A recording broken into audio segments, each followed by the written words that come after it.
Bayangkan, satu program pemerintah yang anggarannya lebih besar dari gabungan beasiswa seluruh pelajar di Indonesia dan gaji seluruh guru non PNS. Program yang dapurnya dibayar 6 juta rupiah per hari. Bahkan saat libur, saat nggak masak, dan nggak kena pajak. Program yang bikin 80% jurnalis Indonesia memilih diam, menyensor diri sendiri karena takut. Dan program yang dituduh ikut mengerek harga telur ayam cabai di pasar tradisional. Namanya makan bergizi gratis. Mari kita bahas. Nah, hari ini kita akan bahas tentang program makan bergizi gratis dari beberapa sisi. Dari hal-hal yang terbaru, karena kalau yang sebelumnya, kalian bisa lihat di episode ini, yang kita bahas tentang bahwa MPG ini program bagus yang disabotase oleh internalnya sendiri, oleh orang-orang yang terlibat di dalamnya. Silakan nonton MPG disabotase. Nah, kali ini kita akan bahas tentang program ini dari beberapa sisi yang paling update.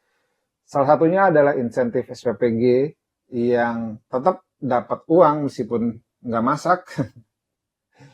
Anggaran pendidikan yang jadi korban, jurnalis yang nggak berani ngomong tentang MPG, dan harga pangan yang terkerek naik karena MPG. Sekali lagi, seperti yang sudah saya sebutkan di awal di video yang ini tadi, bahwa posisi saya itu tidak pernah anti sama MPG. MPG adalah program yang bagus. Tapi masalahnya, eksekusinya itu parah sekali. Eksekusinya membuat program yang bahkan bukan program. Jadi, ketika kita lihat ada kebijakan publik, itu yang paling tinggi itu adalah gerakan, di mana semua orang ikut, bahkan tidak perlu dapat APBN segala macam dia ikut. Itu namanya gerakan. Nah, di bawah gerakan itu ada program. Jadi program itu bicara hal yang secara umum, pendekatannya bisa bebas macam-macam. Nah, paling bawah itu proyek terpusat. Kalau program, ketika MPG ini jadi program, MPG ini akan ngasih uangnya ke sekolah-sekolah, sekolah-sekolah dibangun untuk bisa bikin dapur sendiri, pesantren dikasih dapur sendiri, segala macam. Mereka masak, fasilitasnya dikasih, dibagusin sama negara, uangnya dikasih ke mereka, mereka akan masak sendiri. Dan ketika misalnya ada tambahan-tambahan dari orang tua dan segala macamnya, mereka boleh nambah kualitasnya. Itu ketika itu jadi program. Nah, ketika itu jadi proyek, semuanya terpusat dari negara, pemerintah, APBN, nunjuk satu badan namanya BGN, BGN bikin BGN level daerah namanya SPPG, dibawa kerjasama sama yayasan. Dah, itu semua terpusat ya sampai itu namanya proyek, bukan program, apalagi gerakan. Sehingga lagi saya bilang bahwa MPG ini program yang bagus, tapi dia disabotase sama dirinya sendiri dan dia jelek karena dirinya sendiri. Bukan karena antek-antek asing, bukan karena yang mengkritisi. Nah, kita masuk ke bagian yang pertama. Dari sisi yang belakangan ini cukup ramai dibahas oleh banyak orang. Itu ada insentif untuk dapur MPG. Nah, jadi berdasarkan keputusan Kepala BGN nomor 401.1 tahun 2025, setiap Satuan Pelayanan Pemenuhan Gizi atau SPPG alias dapur MPG mendapatkan insentif sebesar 6 juta per hari. Jadi 6 juta per hari dari hari operasional per tahunnya 313 hari, karena nggak dihitung hari minggunya aja. Total per SPPG itu kira-kira dapat 1,87 miliar. 1,87 miliar. Pasti dapat, guaranteed dapat uang 1,87 miliar setahun. Gila, sedap gak?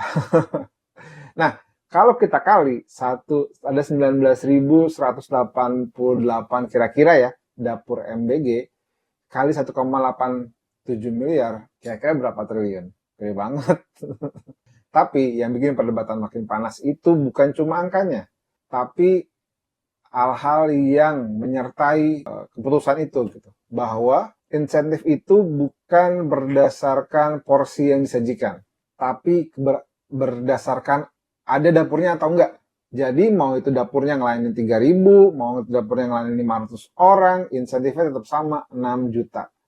Mau 3.000, mau 500, pokoknya tetap sama aja, pokoknya pasti dapat aja. Dan tadi 313 hari setahun. Itu yang nggak dihitung cuma hari Minggu aja. Jadi kalau ada hari libur nasional tetap dibayar. Kalau ada puasa tetap diperhitungkan. Kalau misalnya libur sekolah tetap diperhitungkan gitu. Semuanya tetap dibayar. Pokoknya dibayar kecuali hari Minggu. Diperhitungannya dibayar kecuali hari Minggu. Dapat tuh 6 juta. Dan ini nyebutin bahwa tetap dibayarkan meski pelayanan MBG dihentikan sementara. Gitu. Jadi meskipun pelayanan MBG-nya harus berhenti sementara karena misalnya pindah dapur atau ganti segala macam dan lain-lain, itu tetap dapat 6 juta rupiah. Gokil, gokil, gokil, gokil. Nah, yang ketiga, dana ini dikategorikan sebagai bantuan yang dikecualikan dari objek pajak penghasilan. Jadi 6 juta per hari itu bersih. Gokil. Enak juga buka dapur MBG ya. Konsen banyak yang buka dapur MBG. Nanti kita lihat siapa yang paling banyak. Nah, kepala BGN itu bilang bahwa ini tuh hal yang lebih menguntungkan daripada dia bangun ribuan dapur dari nol. Ia menganalogikannya kayak nyewa apartemen.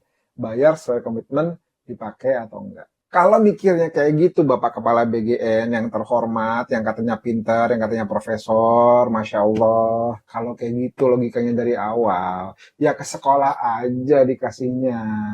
Kasih sekolah, kasih pinjaman sekolah nih buat bikin dapur, pakai himbara apa segala macem lah gitu. Kasih pinjaman ke sekolah, sekolah bikin dapur sendiri, desentralisasi, pesantren bikin dapur sendiri, semuanya bikin dapur sendiri aja. Ngapain lu bikin yayasan lagi? Ngapain bikin SPPG lagi? Logikanya terbalik. Mestinya logika yang ini itu dipikirnya di awal, bukan sekarang. Aneh banget emang. Jadi ini kayaknya, oh iya ya, bagus juga nih idenya nih. Kita desentralisasi aja. Kasih uang kompensasi. Aha, kita kasihnya ke SPPG. Nggak, makanya MBG itu bagus, tapi dia disabotase sama dirinya sendiri karena inkompetensi pengelolanya. Bagian kedua tentang 223 triliun anggaran MBG. Jadi beberapa waktu terakhir itu ada video Mayor Teddy, Letkol Teddy yang bilang bahwa bahwa MBG tidak diambil dari anggaran pendidikan.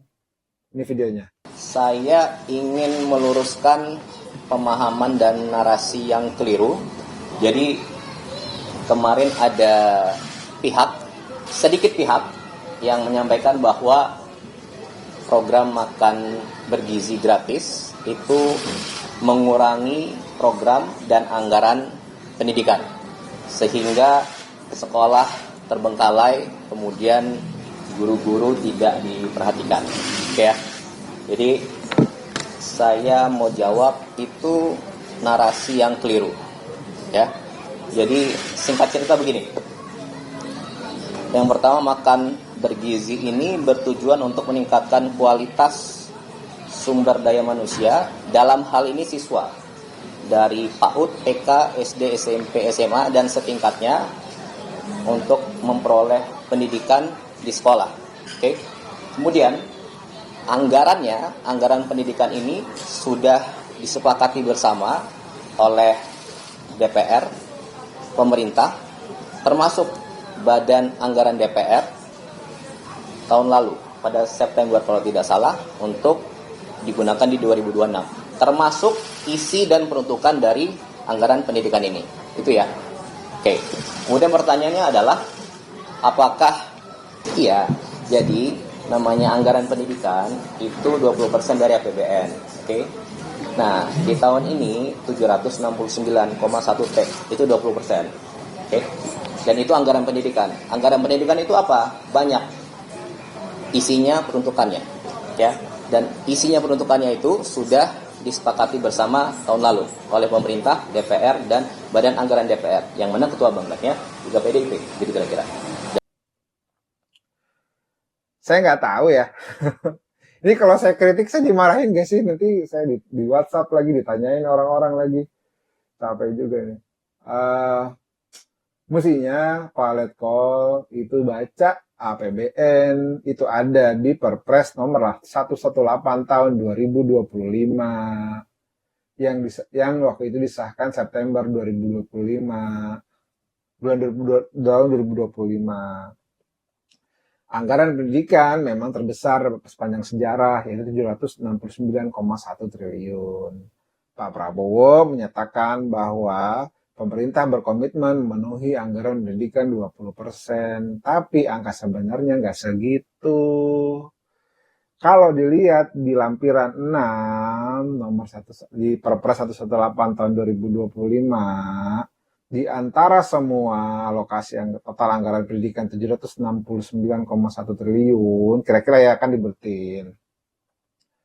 Ada untuk MBG yang diambil dari fungsi pendidikan, itu di sini anggarannya Badan Gizi Nasional itu sekitar 223.558.960.490 rupiah atau 223,5 triliun. Atau kira-kira 29%. Sisanya untuk anggaran pendidikan itu cuma 546 triliun. Total anggaran MBG itu 335 triliun. Tapi kan itu ada macam-macam, ada dari pendidikan, kesehatan, dan lain-lain.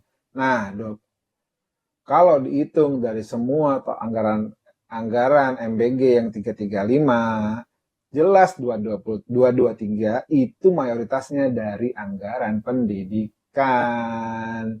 Gitu loh. Dibaca, peraturan itu dibaca, kalau mau jadi juru bicara itu dibaca peraturan dengan baik dan benar supaya tidak menghasilkan disinformasi dan kebingungan publik. Kalau sumber informasi pemerintah aja bohong, gimana rakyat mau percaya, gitu loh. Nah, kalau dilihat, dibandingin sama anggaran-anggaran yang lain, MBG itu kan 335 triliun. Nah, MBG itu jauh lebih besar dari beasiswa seluruh pelajar Indonesia yang 57,7 triliun. Gaji guru dan dosen non-PNS itu 91,4 triliun. BOS untuk dana operasional sekolah itu 64,3 triliun. Dan anggaran untuk Kementerian Pendidikan Dasar dan Menengah itu cuma 52,12 triliun. Kira-kira 1/6 dari total anggaran MBG. Pusing nggak malah lu? Jadi gimana yang bisa terjadi? Kuncinya itu ada di pasal 22 ayat 3 Undang-Undang APBN 2026. Tapi menariknya, gini, sorry. Bagaimana yang bisa terjadi? Kuncinya ada di pasal 22 ayat 3 Undang-Undang APBN 2026 yang menyebutkan bahwa pendanaan operasional penyelenggaraan pendidikan itu di bagian APBN. Nah, yang menarik, makanan bergizi gratis itu masuk tapi bukan disembunyikan ya, nggak di statement di pasal, tapi ditulis di penjelasan. Nggak banyak orang yang baca penjelasan. Di penjelasan pasal 22 ayat 3 Undang-Undang APBN 2026, ayat 3 bacaannya adalah pendanaan operasional penyelenggaraan pendidikan termasuk program makan bergizi pada lembaga yang berkaitan dengan penyelenggaraan pendidikan baik umum maupun keagamaan. Ditaruhnya di penjelasan supaya kita semua kalau dilihat nggak ada nih, ternyata pas baca penjelasannya itu ada. Jadi pemerintah secara legal itu memasukkan APBN itu benar di dalam anggaran pendidikan. Itu terstatement di Undang-Undang Nomor 17 Tahun 2025 tentang APBN 2026. Jadi 20% itu termasuk MBG, bukan dipisah-pisah, itu loh. Jadi dibaca yang benar. Ya, Pak Letko ya. Nah, jadi berkaitan sama ini gitu ya. Ada 3 gugatan dari Mahkamah Konstitusi. Itu ada perkara 40 dari Yayasan Taman Belajar Nusantara, perkara 52 dari dosen Rega Felix, perkara 55 dari guru honorer Reza Sudrajat. Reza Sudrajat itu di ruang sidang MK memberikan perhitungan ke Hakim Mahkamah Konstitusi kalau MBG dikeluarkan dari pos pendidikan, anggaran pendidikan murni itu cuma hanya 11,9% dari APBN. Jauh dari bawah mandat konstitusi 20%. Ya tadi aja kita hitung di atas bahwa anggaran MBG di dasar pendidikan itu sekitar 29%. Ya, gitu. Perhimpunan Pendidikan dan Guru mencatat dampak nyata dari masalah ini. Gaji ribuan guru ASN paruh waktu P3K di daerah langsung terdampak karena transfer dana dari pusat ke daerah berkurang. Ya karena guru-guru guru-guru ASN P3K itu kan belanjanya biasanya dari transfer daerah, transfer pusat ke daerah gitu. Mereka dapatnya dari situ. Karena kalau misalnya ternyata nggak ada, ya mereka jadi tidak punya pendapatan. Meskipun nih menteri yang sering atraksi ini, Menteri Keuangan Purbaidi Sadewa, itu nyebut gugatannya itu lemah, menurutnya pelangkahnya lebih besar. Ya buktiin aja Pak, Bapak ini kebanyakan atraksi nih. Gitu sih, itu dari anggaran ya, dari anggaran aja memperlihatkan bahwa prioritas kita itu kasih makan, gizi gratis, bukan investasi di pendidikan gitu. Nah, terus kita masuk ke bagian 3, di mana 80% jurnalis itu tidak berani ngomong MBG. Swasensor untuk urusan MBG. Gini, ini tuh bukan sekedar, ini tuh kayak tanda bahaya aja gitu. Sampai jurnalis yang tugasnya adalah menyampaikan, itu nggak berani. Dan ini bukan salah jurnalisnya. Ini bukan salah jurnalisnya. Jadi pada 9 Februari 2026, Yayasan TIFA bersama Konsorsium Jurnalisme Aman dan Populix meluncurkan Indeks Keamanan Jurnalis 2025. Hasilnya, mengerikan bos. Skor IKJ itu 59,5 dari 100. Jurnalis yang mengalami kekerasan itu 67%, naik dari 40% di tahun 2024. Wow. Jurnalis yang pernah mengalami sensor 72%, jurnalis yang melakukan swasensor itu 80%. Jurnalis yang merasa pekerjaannya berisiko 94%. Wow. 8 dari 10 jurnalis Indonesia mengaku pernah menyensor diri mereka sendiri. Dan apa isu yang paling banyak disensor? Tada! MBG. Program makan bergizi gratis, 58% jurnalis ngaku menahan diri dalam meliput MBG. Di posisi kedua ada proyek strategis nasional lainnya nih yang dengan angka 52%. Riset Populix mengungkapkan alasan utamanya itu adalah menghindari konflik dan kontroversi berlebihan, melindungi keselamatan pribadi, dan merespons tekanan dari pihak-pihak tertentu. Tapi bukan hanya jurnalis individual sih yang ngelakuin sensornya gitu. Jadi ada dilakukan juga sama reporter, editor, pimpinan redaksi. Sensor ini tuh udah kayak, sifatnya tuh kayak struktural gitu. Tekanan model baru gitu. Kenapa sih gitu? Karena kalau sampai diliput, maka ancamannya adalah belanja pemerintah ke media tersebut bisa berkurang. Media nggak bisa dapat uang lagi dari pemerintah. Nggak cuma pemerintah, nggak cuma alokasi pemerintah dia belanja media pemerintah, tapi misalnya BUMN nggak boleh lagi belanja di situ, nggak boleh lagi belanja media di situ, nggak boleh mensponsori kegiatan dari media itu. Swasta-swasta yang dekat sama pemerintah dilarang untuk belanja di media itu, gitu. Itu tuh yang terjadi gitu.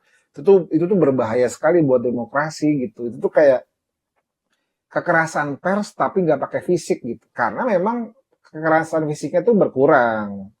Tapi pelarangan pemberitaan itu naik 96% dan pelarangan liputan ke 82%.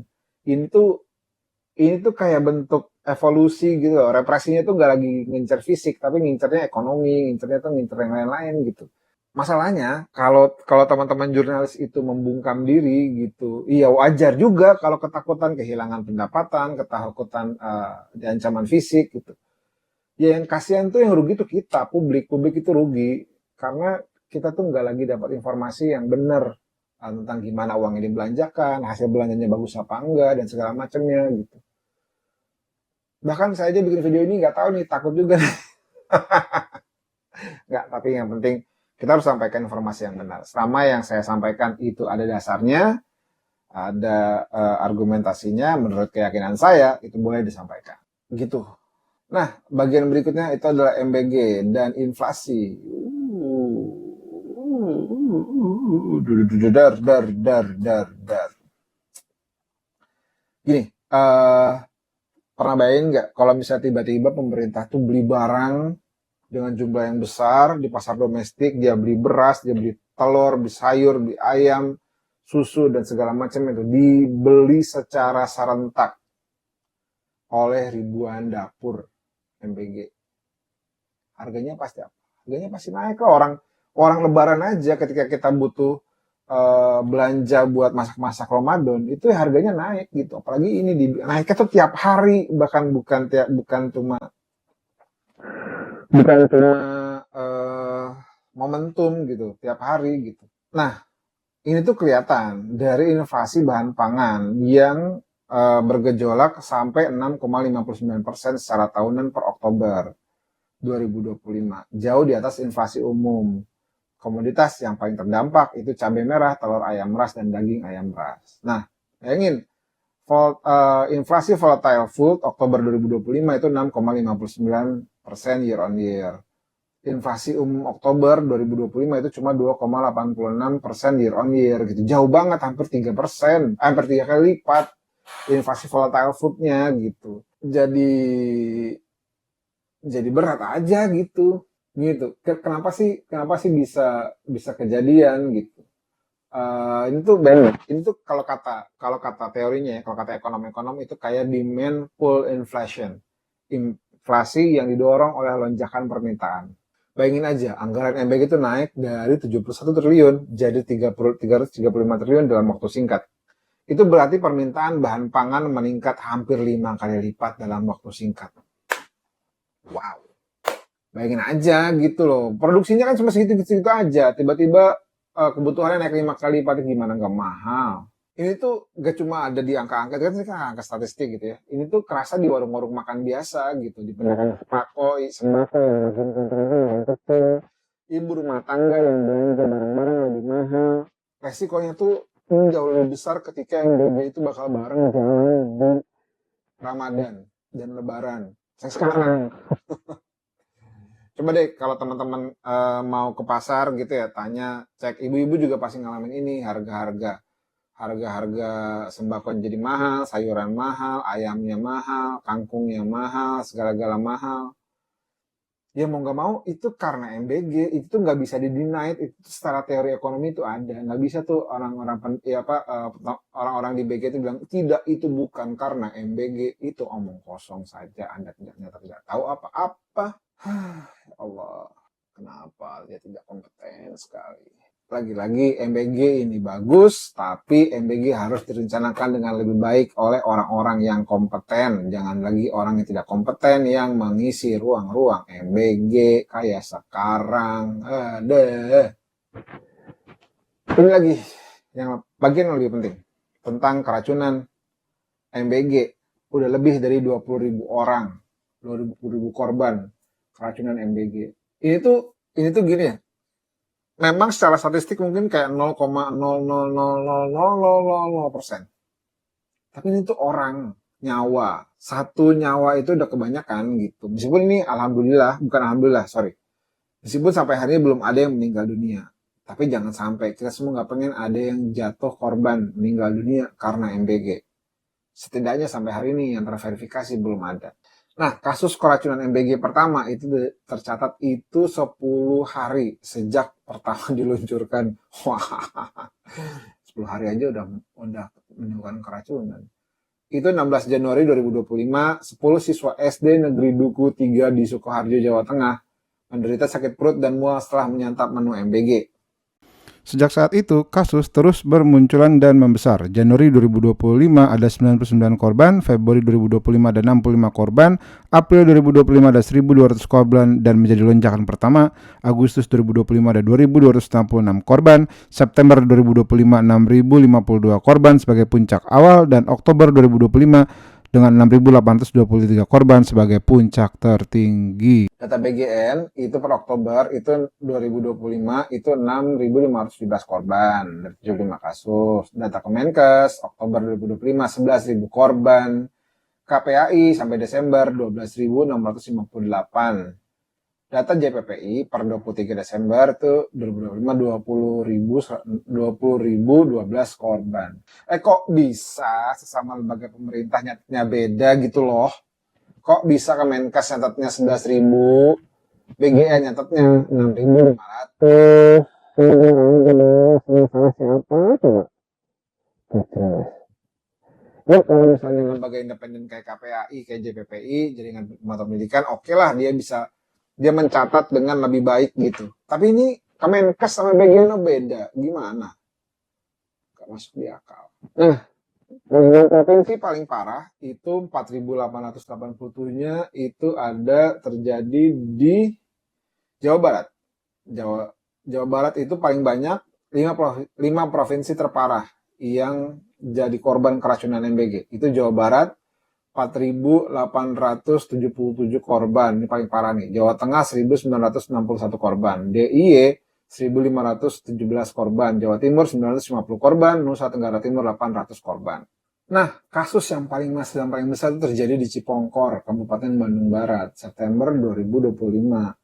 Lebih dari 1.333 anak jadi korban keracunan massal. Penyebabnya kontaminasi bakteri, anak-anak mengalami mual, muntah, pusing, hingga kejang-kejang. Menurut BGN, senyawa nitrit itu jadi biang kerok dari 1.300 orang keracunan massal. Gini, senyawa nitrit itu nggak ilegal, tapi itu harus diatur gitu loh yang benar. Kalau nggak diatur, bisa masuk rumah sakit lah.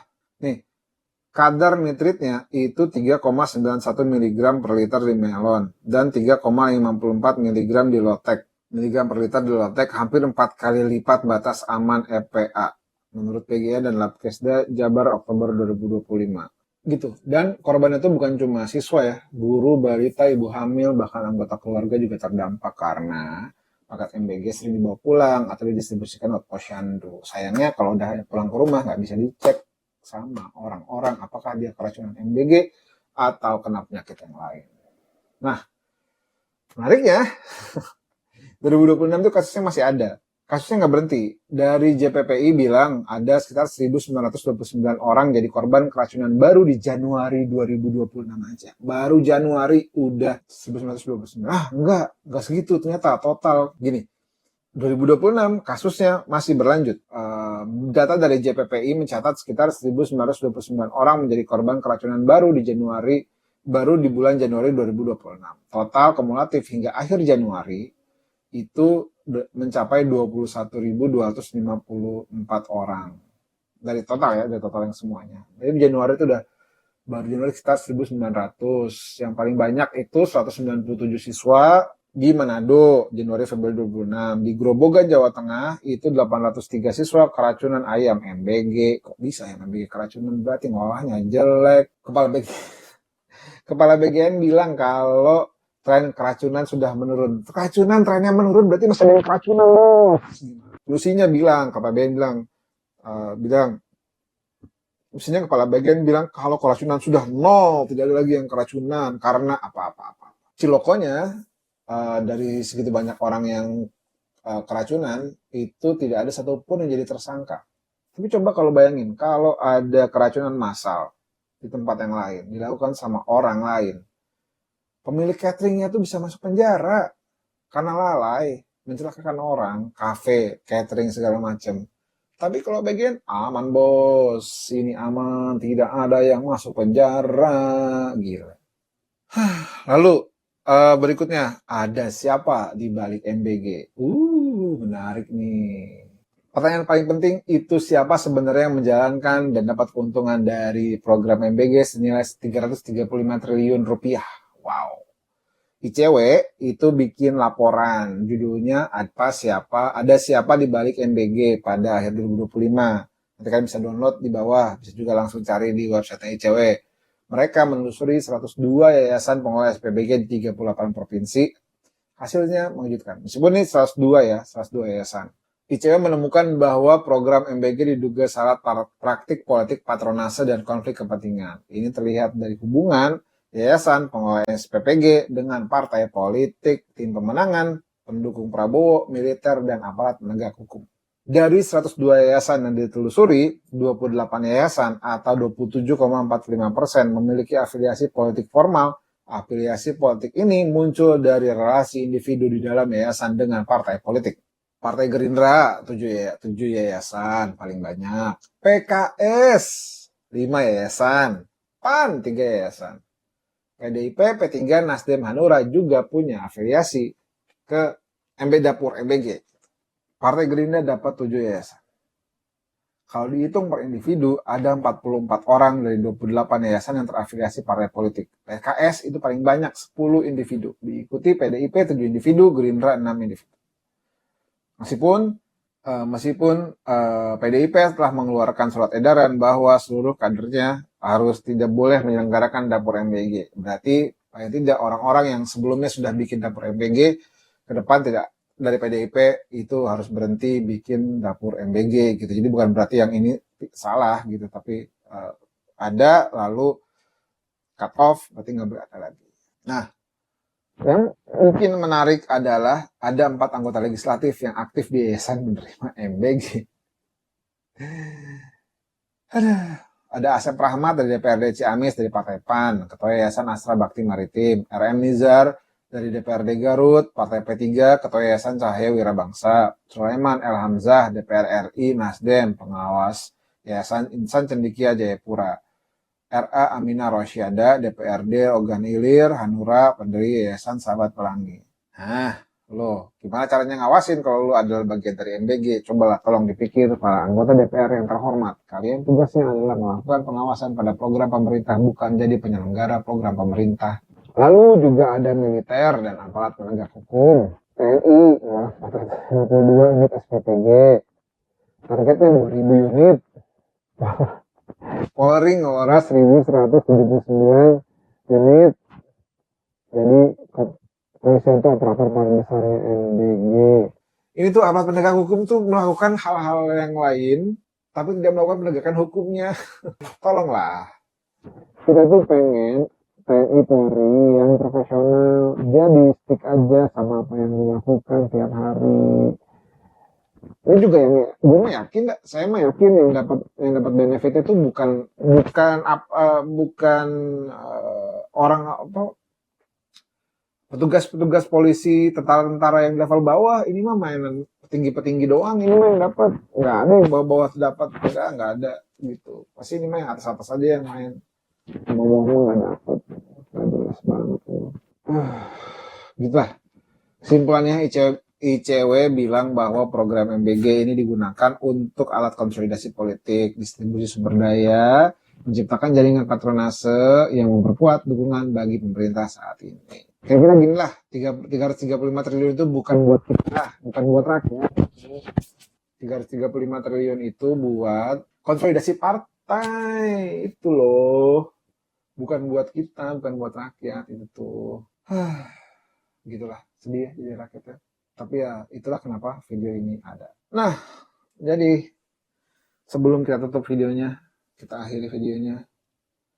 Kesimpulannya adalah bahwa, lagi-lagi saya ulangi, bahwa MBG adalah program yang baik, memberi makan anak-anak Indonesia adalah tujuan yang baik, memperbaiki gizi anak-anak Indonesia adalah tujuan yang baik, tapi cara program ini dilaksanakan salah total, tidak profesional, tidak kompeten. Dari anak-anak yang korban keracunan belum ada yang diminta tanggung jawab.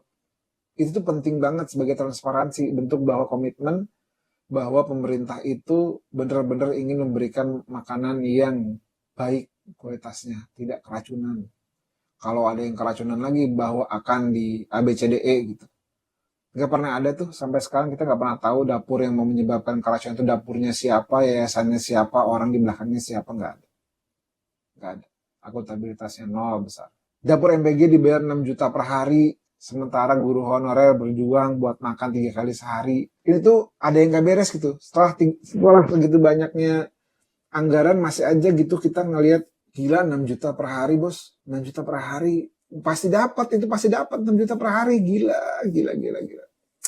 223 triliun, 29% dari anggaran pendidikan itu diambil buat program yang seharusnya itu masuknya bansos. Sementara sekolah-sekolah kita tuh masih kekurangan guru, atapnya masih bocor, segitiga pendidikan kita tuh masih segitiga loh. Pendidikan kita masih segitiga, SD-nya banyak, SMP-nya menengah, SMA-nya kecil. Mestinya pendidikan kita tuh segi panjang. Bangku SD, SMP, SMA jumlahnya sama.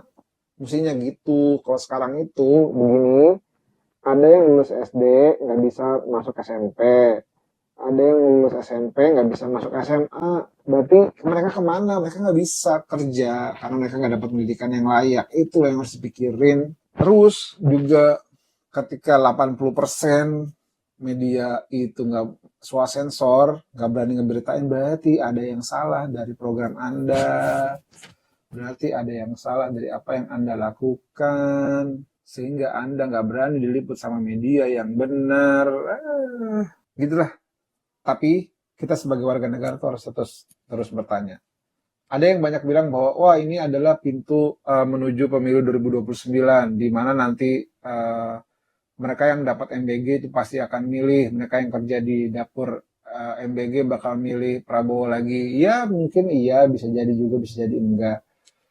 Tapi itu justru tugas kita-kita yang sadar ya. Menurut saya itu tugas kita-kita yang mengetahui informasi lebih lanjut gitu bahwa ya kalian boleh aja nerima jadi pekerja dapur MBG, boleh kerja di dapur MBG, boleh dapat makanan MBG, tapi ketika masuk ke memilih pemimpin, harusnya orang yang kompeten aja sih gitu. Jadi gini, bisa jadi presiden selanjutnya juga nggak menghapus MBG, tapi memperbaiki MBG-nya sehingga teman-teman yang sekarang bekerja, yang punya dapur MBG itu tidak lagi tersandra bahwa kalau dapurnya bermasalah nanti akan X, nanti akan B, nanti akan dipenjara segala macamnya. Mungkin lebih kompeten aja presiden berikutnya, makanya tetap pilih presiden yang baik. Gitulah kira-kira. Udah cukup. Kalau video ini membuka mata kalian semua, maka like, share ke sebanyak mungkin orang. Subscribe dan kasih tahu kalau ini tuh penting buat dibaca, buat didengar. Tulis di kolom komentar kalau ada cerita-cerita yang ngomongin tentang MBG gitu, cerita-cerita behind the scene tentang MBG gitu. Boleh cerita di kolom komentar. Terima kasih, sampai jumpa di video selanjutnya. Salam.